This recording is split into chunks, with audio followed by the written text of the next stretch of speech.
आपको आज मैं अपनी फोकस लाइब्रेरी में घुमाता हूँ और दिखाता हूँ कि हमें लाइब्रेरी क्यों यूज़ करनी चाहिए, क्या इसके बेनिफिट हैं। आइए।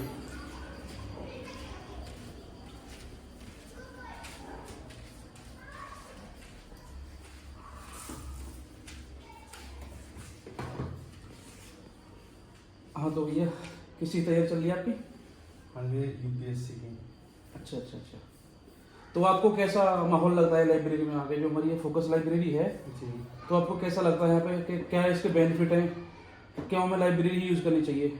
आप इसके बेनिफिट बताइए कुछ। जी भैया जरूर। इससे पहले 2022 में मैं गाजियाबाद गया था तैयारी करने के लिए, और वहाँ मैं अकेला रह रहा था। तो मैंने सोचा कि ठीक है, घर से अलग रह के है ना, मैं अपने आप को डिसिप्लिन मैनर में रख के पढ़ाई कर सकता हूँ।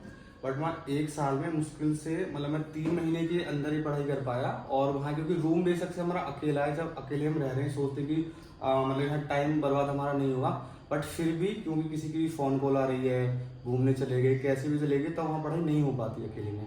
बट अगर यहाँ लाइब्रेरी जैसे यहाँ ज्वाइन करी, मैं पूछ के जैसे आया, तो उसके बाद ऑटोमेटिक अपने आप में हमें डिसिप्लिन की अगर बात आती है तो वो हमारे यहाँ बन सकता है, अगर कोई बालक सच में अच्छे से तैयारी करना चाहता है।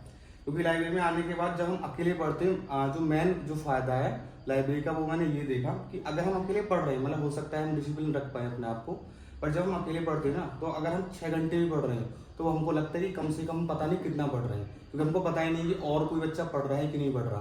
बट अगर हम लाइब्रेरी जब आते हैं तो देखते हैं कि ठीक है 10 से 20 50 100 बालक जो भी पढ़ रहे हैं, और अगर हम 4 घंटे भी पढ़ रहे हैं, 7 वाला भी हमारे पढ़ रहा है, तो उससे ऑटोमेटिक डिसिप्लिन बनता है कि हाँ हमको भी और आना चाहिए, डेली पढ़ना चाहिए, और उस वजह से हम अच्छे से पढ़ पाते हैं और अपना डिसिप्लिन में रख पाते हैं।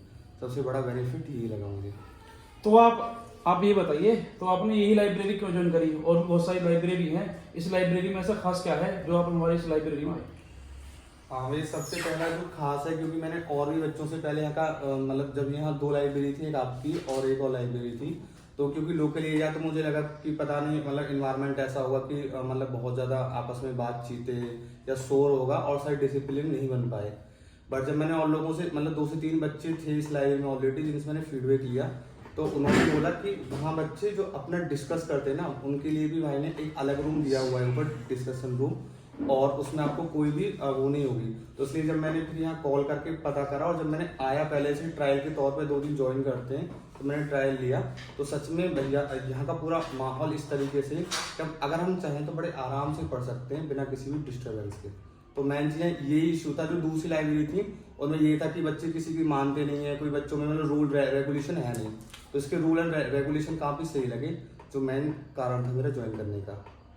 और यहाँ पे लाइब्रेरी की टाइमिंग क्या है, आपको पता हो तो? टाइमिंग मैं इसके लिए मतलब जितना भी जो पंकज भैया इस लाइब्रेरी वाले का जैसे खड़े हैं हमारे साथ, इनका बोलूँ जितना थैंक्स मतलब बोला जाए वो कम है। क्योंकि अगर आप किसी भी शहर में जाएंगे, दिल्ली गाजियाबाद, तो अगर वहाँ 24 घंटे की सिटिंग लेते हैं, तो पहली बात तो 24 घंटे की मिलती नहीं है ज़्यादातर लाइब्रेरी, अगर मिल भी जाती है तो उसकी जो फीस है वो काफ़ी ज़्यादा है।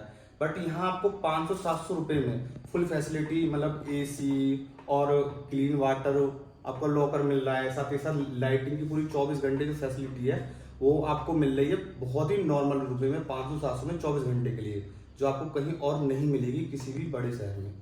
सबसे अच्छा फायदा इसका ये लगा। और बाकी जैसे चेयर वगैरह है वो भी बहुत कंफर्टेबल है, और रूल एंड रेगुलेशन काफ़ी अच्छे हैं। चलो, थैंक यू। ओके, बोलो ये।